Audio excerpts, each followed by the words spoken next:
Hi friends, இன்னைக்கு நம்ம பொட்டுக்கடலை லட்டு தான் பண்ண போகிறோம். ரொம்ப ரொம்ப ஈஸியாக நம்ம வீட்டில் இருக்கக்கூடிய ஒரு 3 பொருள் வச்சு சிம்பிளாக பண்ண போகிறோம். இது வந்து ஒல்லியாக இருக்க குழந்தைங்களுக்கு தாராளமாக இதை செஞ்சு கொடுத்தோன்னா, அடிக்கடி செஞ்சு கொடுத்தோன்னா கண்டிப்பாக வெயிட் போடுவாங்க.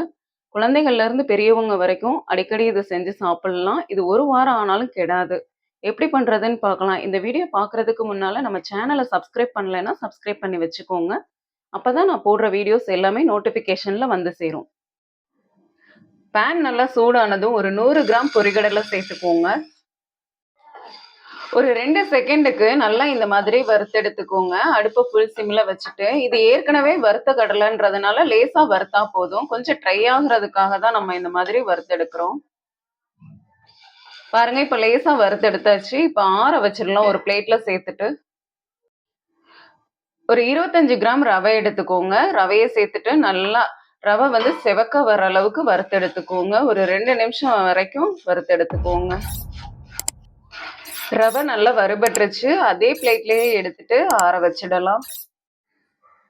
நம்ம எந்த கப்ல பொரிகடலை அளந்து எடுத்தோமோ அதே கப்ல 1 கப் அளவுக்கு இந்த மாதிரி தேங்காய் துருவல் எடுத்துக்கோங்க. இப்ப அதை சேர்த்துட்டு அதுல உள்ள லேசா ஈரப்பதம் போற அளவுக்கு மட்டும் வதக்கி எடுத்துக்கலாம். ரொம்ப நேரம் வதக்க வேண்டாம். அதுல இருந்து எண்ணெய் பிரிய ஆரம்பிச்சிரும். அதனால லேசா இந்த மாதிரி கலந்து விட்டுட்டே இருங்க. அடுப்பை ஃபுல் சிம்ல வச்சுட்டு 2 செகண்ட் இந்த மாதிரி மிக்ஸ் பண்ணி விடுங்க. ரொம்ப நேரம் நம்ம மிக்ஸ் பண்ணோம்னா இதுல இருந்து எண்ணெய் பிரிய ஆரம்பிச்சிரும். 2 நிமிஷத்துல நல்லா தேங்காய் வந்து ட்ரை ஆனா போதும். அதுல உள்ள ஈரத்தன்மை கொஞ்சம் காஞ்சா போதும். அதுக்காக தான் நம்ம இந்த மாதிரி ட்ரை பண்றோம்.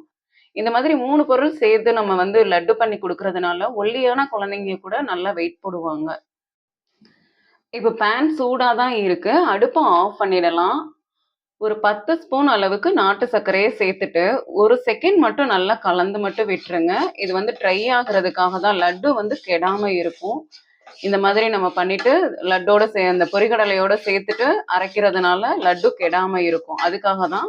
இப்போ அவ்வளோதான். இதான் அந்த பிளேட்ல அந்த இதோட சேர்த்துடலாம். இப்போ நம்ம வறுத்த எல்லா பொருளையும் இந்த மாதிரி பிளேட்ல கொட்டிட்டு ஆற வச்சு எடுத்துக்கோங்க ஃபேன் காத்துல. நல்லா ஆறுனதுக்கு அப்புறம் இப்போ இது எல்லாத்தையுமே மிக்ஸி ஜார்ல சேர்த்துட்டு நைஸ் பவுடரா பொடி பண்ணி எடுத்துக்கலாம். எல்லா பொருளையும் இந்த மாதிரி மிக்ஸி ஜார்ல சேர்த்துக்கோங்க. கொஞ்சம் பெரிய ஜாரா எடுத்துக்கோங்க. இப்போ நைஸ் பவுடரா அரைச்சு எடுத்துக்கோங்க. பாருங்க, இந்த மாதிரி நைஸ் பவுடரா அரைச்சு எடுத்துக்கோங்க. இப்போ இதை வந்து ஒரு பிளேட்லாம் அப்படியே கொட்டிடலாம். கொஞ்சம் சூடா இருக்கு. நல்லா நைஸா அரைச்சதுனால மிக்ஸி ஜார் சூடாகிற அளவுக்கு அரைச்சு எடுத்ததுனால கொஞ்சம் ஆற வச்சு எடுத்துக்கலாம். இதோட ஒரு 2 ஸ்பூன் அளவுக்கு நெய் சேர்த்துக்கோங்க. நல்லா மிக்ஸ் பண்ணி விடுங்க. எல்லா மாவுலையும் பரவுற மாதிரி நெய் வந்து நல்லா பரவி இருக்கணும். நல்லா ஒன்று போல நெய் சேர்த்ததுக்கு அப்புறம் கலந்து விட்டுருங்க. இப்போ தேவையான சைஸ்ல லட்டு பிடிச்சுக்கோங்க. இது வந்து நம்ம வீட்டில் இருக்கக்கூடிய பொருள் வச்சு தான் பண்ணுறோம். அடுப்பாங்கரையில் எப்பயுமே இந்த பொருள் இருக்கும் நம்ம வீட்டில். தேங்காய், பொரிகடலை, நாட்டு சர்க்கரை. அதனால ஈஸியாக பண்ணலாம். ரவையும் நம்ம வீட்டில் எப்பயுமே வாங்கி வச்சிருக்கிறது தான். அதனால நம்ம வீட்டில் ஸ்நாக்ஸ் இல்லைன்னா டக்குன்னு நீங்கள் இந்த மாதிரி கூட ஸ்நாக்ஸ் குழந்தைகளுக்கும் சரி நம்ம பெரியவங்களும் செஞ்சு சாப்பிட்டுக்கலாம்.